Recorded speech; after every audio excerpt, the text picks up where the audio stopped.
Hello everyone. Today we're going to look at some of the very fundamental components of Photoshop. The first thing I'm going to show you is how to create a new document, and I'm going to walk you through the new document dialog box. So if you go up to File, New, you'll get this dialog box here. Now let's go through some of these options. The first one is Name. Now this is technically optional, but it's a good idea to go ahead and give your project a name now. And you can call this whatever you want. The next option we have here is the preset option. Now you can create a new Photoshop document without having to use any of the presets here. You can just skip ahead to the other properties. But let's go ahead and take a look at some of these presets. There are some presets in here already that are set up to work with print, web, mobile devices, film, and video. You can also create your own custom presets. And what these presets are going to do, they're going to go ahead and set up your document dimensions with the proper measurement units, a good baseline resolution, and the correct color mode. So if we choose US paper, for instance, it's going to set up our document for printing purposes.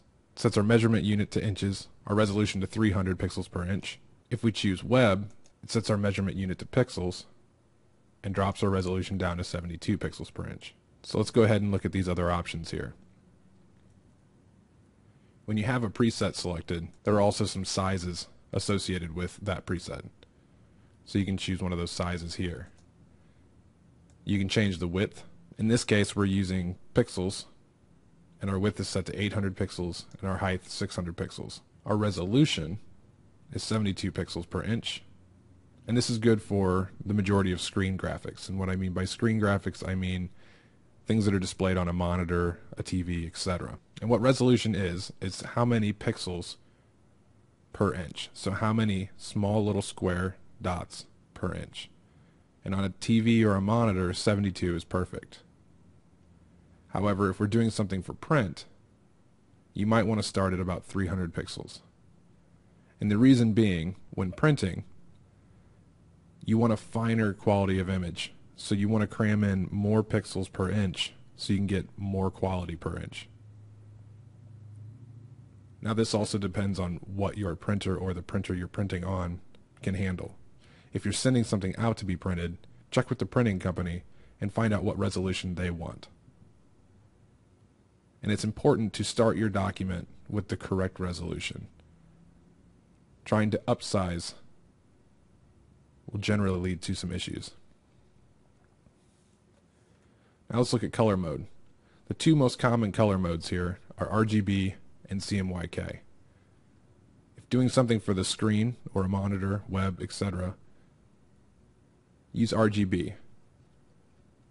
If doing something for print, it's safe to use CMYK.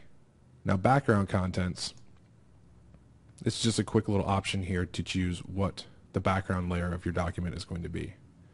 White, background color, or transparent.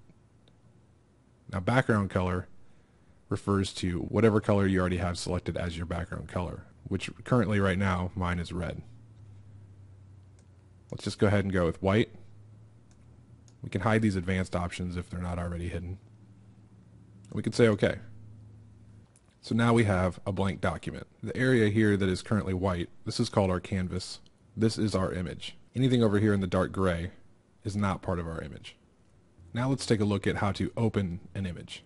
To do this, we want to go to File, Open, navigate to somewhere where you have a photo, or any image will do. We'll choose this photo here, and here we have a photo of me. Now again, this is our canvas, all this area here. Everything outside of this is not part of the image. Now let's take a look at how to save an image. Go up to File, Save As, and here you have our Save dialog box. Choose a file name, then we can choose a format. Now we've got a lot of formats here, and I'll just take a look at a couple of them. First on the list is Photoshop document, or a PSD. This is the native Photoshop document. Once you've done some editing in Photoshop, this is the file format that you're most likely going to choose to save your work. And what I mean by work is all the changes you've done to the document, layers, adjustments, etc., will be saved so you can go through and make more adjustments, add more layers, etc. Now our current file format is a JPEG, or .jpg. This is what's called a flattened image. This does not save any of that information that a Photoshop document saves.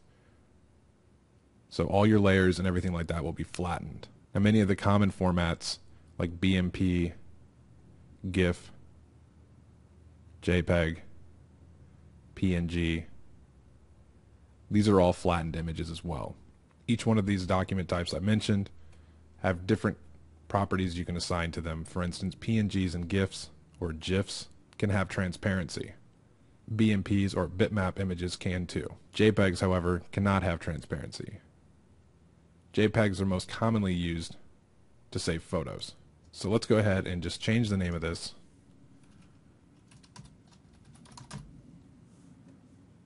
Click Save. And here you have some options for your JPEG, which we can take the quality down, which then also changes the file size here. So if you're doing something for the web, you might want to make your quality a little lower, but you want to make sure to not make it so low that the image is distorted or just unattractive. Now there's some better tools for saving out for the web that we'll talk about in later videos. Go ahead and say OK. And now your image is saved, and you'll see that you're working on the new saved image.